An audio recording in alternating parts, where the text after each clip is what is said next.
மீன் இதை பாருங்க, எங்கடா மீன், தாலா குட்டி, சோம் மீன் எல்லாம் போட்டு இன்னைக்கு வந்து மீன் குழம்பு வைக்க போறோம். ஃப்ரெஷ்ஷாக இருக்கு குழம்பு மீன் ஆணம் வைக்க போறோம். மீன்லாம் என்ன சாப்பாடு இன்னைக்கு? என்ன ஸ்பெஷல் இன்னைக்கு? இன்னைக்கு வந்து சட்டிலாம் பெருசா இருக்கு. ஐயோ மீனா? இன்னைக்கு மீன் குழம்பு வைக்க போறோம். மீன் ஆணம். என்ன மீன் இது? இது செங்காலா, காலா, இந்த சீலா மீன், சோம் மீன்லாம் கொஞ்சம் வச்சிருக்கணும். செங்கால் அதிகமா இருக்கு. அது சரி. காய்கறிலாம் ரெடியா இருக்கு போல இருக்கு. இப்போ எப்படி வைக்கிறதுங்கிறத டெமோ காமிக்க போறோம். சொல்லுங்க மக்களுக்காக. மக்களுக்காக இல்ல, உனக்காக. நாங்க எல்லா டைம்ல செய்யுங்க. அது மாதிரி எப்ப பார்த்தா நம்மள செய்ய முடியாதுல. நல்ல டியூட்டி போயிட்டு அடுத்து நீங்க தான் செய்யணும். எண்ணெய் ஊத்திக்கிறதா? சரி. எண்ணெய் கொஞ்சம் சூடானோட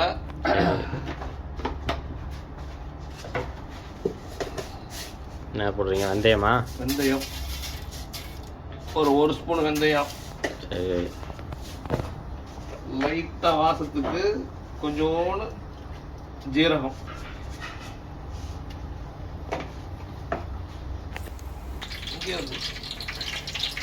அடுத்தது கருவேப்பிலை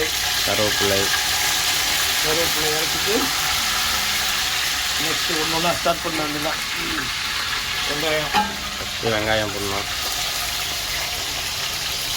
சின்ன வெங்காயம் தான் நல்லா இருக்கும். ஆனால் நம்ம கொய்த்துல சின்ன வெங்காயம் விலை கூட, அதனால நம்ம பல்லாரி தான் யூஸ் பண்ணுறோம். வெங்காயம் அந்த பச்சை மிளகாலாம் சேர்த்து போட்டுடுறோம்.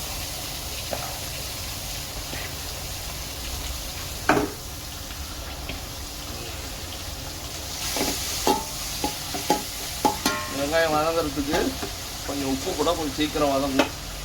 அந்த உப்பு டப்பா எடுத்தா மீன் குழம்பு வைக்கிறது இருக்கிறதுல ரொம்ப ஈஸிங்க. இருக்கிற குழம்பு மீன் சுத்தம் பண்ணுறது மட்டும்தான் வேலை அதிகம். அந்த மீன்லாம் எங்கள் மாமா அழகாக சுத்தம் பண்ணி கொடுத்துட்டாப்புல, அதனால எங்களுக்கு வேலை மிச்சம்.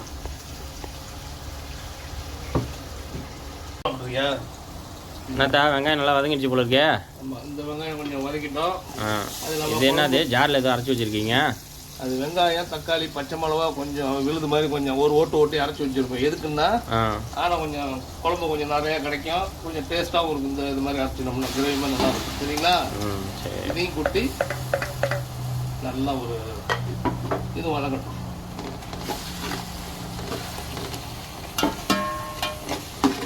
இது ஒரு 5 நிமிஷம் நல்லா வதங்கட்டும். அதுக்கிட்ட இன்னொரு வேலை ஒன்று பார்ப்போம் வாங்க. இந்த புளி தண்ணி கரைச்சி வச்சுருக்கோம். இதில் வந்து கொஞ்சம்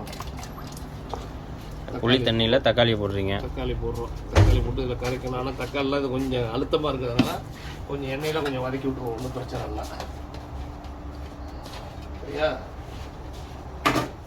இந்த மாதிரி தான் அழுத்தமாக இருக்குது, பழமாக இல்லை, அதனால் கொஞ்சம் இதாக தான் இருக்குது. பிரச்சனை இல்லை. இதில் வந்து இந்த புளி தண்ணியில் தான் அந்த மல்லித்தூள், மீன் குழம்புக்கு முக்கியம் வந்து மல்லித்தூள் தான். எத்தனை ஸ்பூன் போடணும்? 1 ஸ்பூனு, 2 ஸ்பூனு, 3, 4, 5, 6. இது நம்ம ஒரு 7-8 பேர் இருக்கிறதுனால 6 ஸ்பூன் போட்டிருக்கீங்க. 6 ஸ்பூன் போட்டிருக்கேன். இதை வந்து நல்லா கரைச்சி குழம்பு மாதிரி, இதுதான் மெயின். இதை ரெடி பண்ணி வச்சுக்கணும். சரியா? முடிஞ்ச அளவு தக்காளி எல்லாம் இதெல்லாம் கரைச்சி இது பண்ணிக்கணும். இதுக்கு எல்லாம் மீன் குழம்பு வைக்கிறது தான் சிம்பிள். ஓகேதா? நத்தா வெங்காயம் தக்காளி நல்லா வதங்கிடுச்சு போல இருக்கு. ஆமாம், தக்காளி வதங்கிடுச்சு. ஆமாம். அடுத்தது இந்த எண்ணெயில் வந்து நம்ம அந்த வெண்டைக்காய் ஆட் பண்ணுறோம். நிறைய பேர் வெண்டைக்காயெல்லாம் போட மாட்டாங்க, ஆனால் நம்மளாம் வெண்டைக்காய் போட்டு சாப்பிட்டு பழகிட்டோம். நம்ம வெண்டைக்காய் வந்து எண்ணெயில் வதக்கணும். வெண்டைக்காய் போட்டால் ஒரு டேஸ்ட்டு தான். ஆமாம், அது சில பேர் செய்ய மாட்டாங்க. வெண்டைக்காய் போட்டு வச்சு அப்படி இருக்கும். நெக்ஸ்ட்டு கத்திரிக்காய், மாங்காய்லாம் இருக்குது. இந்த மாங்காய் வந்து பயப்படாமல் போடலாம். இந்த மாங்காய் வந்து கரையாது, அதனால் ஃபஸ்ட்லேயே மாங்காய் போட்டுடுறோம். இது வதங்கட்டும் ஒரு 5 நிமிஷம். நெக்ஸ்ட்டு அடுத்தது என்னென்ன போடணுங்கிறத சொல்லிடுறேன். ஓகே? இது மிளகா வதங்கிடுச்சா? வதங்கிடுச்சு. ஃபஸ்ட்டு என்ன பண்ணுறோம்? மிளகாய்த்தூள் ஒரு 2 ஸ்பூன் போடுறோம். சரி.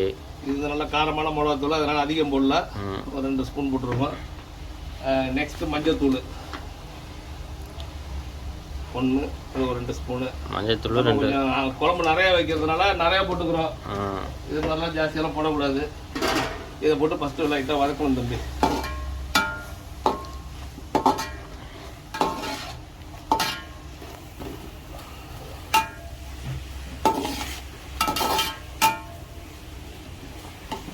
மெயினாக உப்பு போடணும். ஃபஸ்ட்டு போட்டுங்க, மறந்துடாதீங்க. வதங்கிடுச்சா நல்லா வதங்கிட்டு நெக்ஸ்ட் என்ன அடுத்தது என்ன? புளி கரைச்சிருக்கோம் பார்த்தியா? இதை வந்து சேர்க்குறோம். அதில் பிஸ்மில்லான்னு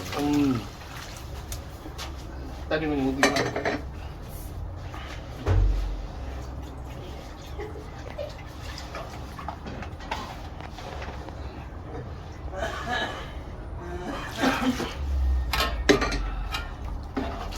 அவ்வளோதான்ப்பா குழம்பு.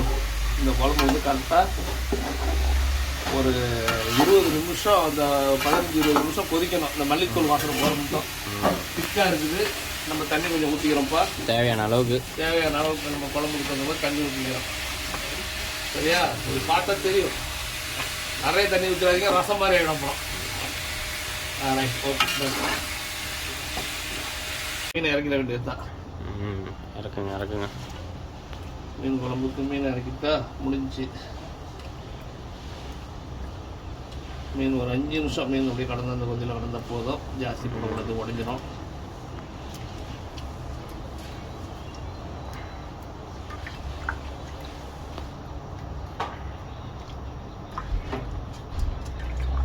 அருமையான மீன் குழம்பு ரெடி. ஒரு 5 நிமிடங்களில்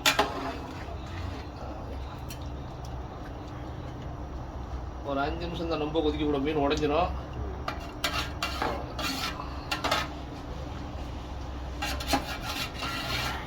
நல்லா மீன் குழம்பு வச்சு முடிஞ்ச அளவு சொல்லியிருக்கிறேன். பார்த்து செய்யுங்க. ஏதாவது தப்பு தண்டா இருந்தால் பார்த்து நமக்கு மெசேஜ் போடுங்க.